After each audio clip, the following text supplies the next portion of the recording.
You are close, genuinely close, closer than you have ever been to the thing you have wanted for years, and instead of leaning in, you feel yourself quietly pulling back, missing a deadline you would normally never miss, second guessing a decision that was already made, finding a reason, any reason, to slow down right at the exact moment you should be moving forward the fastest. Everyone assumes fear of failure is what holds people back.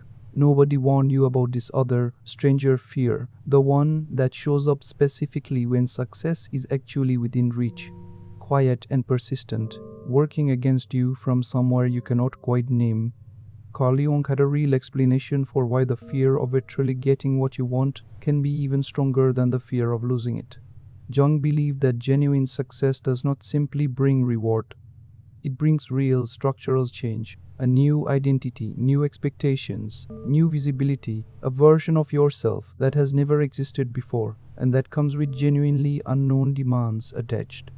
Fear of failure is in a strange way more comfortable than this, because failure returns you to a familiar, known state, the same version of yourself you have always been, with the same excuses and the same limitations you already understand completely. Success throws you into unfamiliar territory, a self you have never actually had to be before, and Jung's understanding of the psyche's discomfort with genuine sudden change suggests that this unfamiliar territory can produce more real anxiety than the comfortable known failure that came before it. This explains why the sabotage tends to happen specifically at the threshold, right before the actual achievement, rather than earlier in the process when success still felt safely distant and theoretical. The closer success gets, the more real and the more immediate this unfamiliar future identity becomes, and the anxiety about actually having to become that new version of yourself intensifies exactly in proportion to how close you actually are to having to step into it. If you recognize this pattern in your own life, hear this clearly. Pulling back right before real success is not evidence that you secretly do not want it, and it is not evidence of some character flaw that makes you incapable of handling good things. It is a genuine, if uncomfortable, response to facing real, structural change in your identity, one that deserves to be named honestly rather than simply repeated unconsciously every single time you get close to something significant. Here is what actually helps. It helps enormously to name in specific and concrete detail exactly what new identity and what new demands you are actually afraid of stepping into, rather than leaving the fear vague and unexamined. Will people expect more from you? Would you have to maintain a standard you are not sure you can sustain? Would succeeding mean facing a version of visibility or responsibility you have never had to manage before?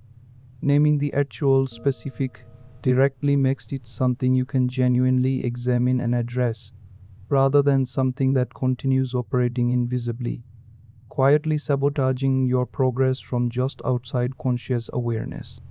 There is a second thing worth doing deliberately, particularly in the specific moment you notice yourself pulling back right when you should be moving forward. It helps to ask directly, in that exact moment, whether the hesitation is based on genuine practical information about the actual situation, or whether it is this specific fear of stepping into an unfamiliar new identity, dressed up as caution or practical delay. This distinction alone, made honestly and consistently, often reveals that most of these threshold moment hesitations have far more to do with identity fear than with any genuine practical concern.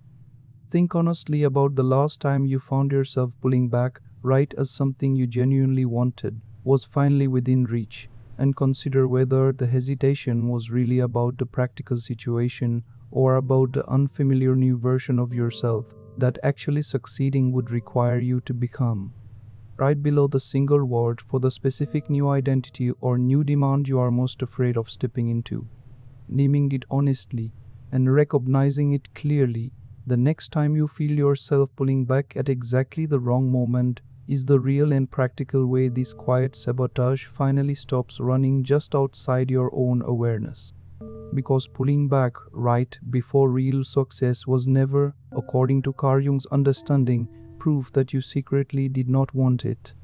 It was a genuine, understandable fear of the unfamiliar new identity success actually requires, one that becomes far easier to face once it has finally been named directly instead of left to work against you in silence.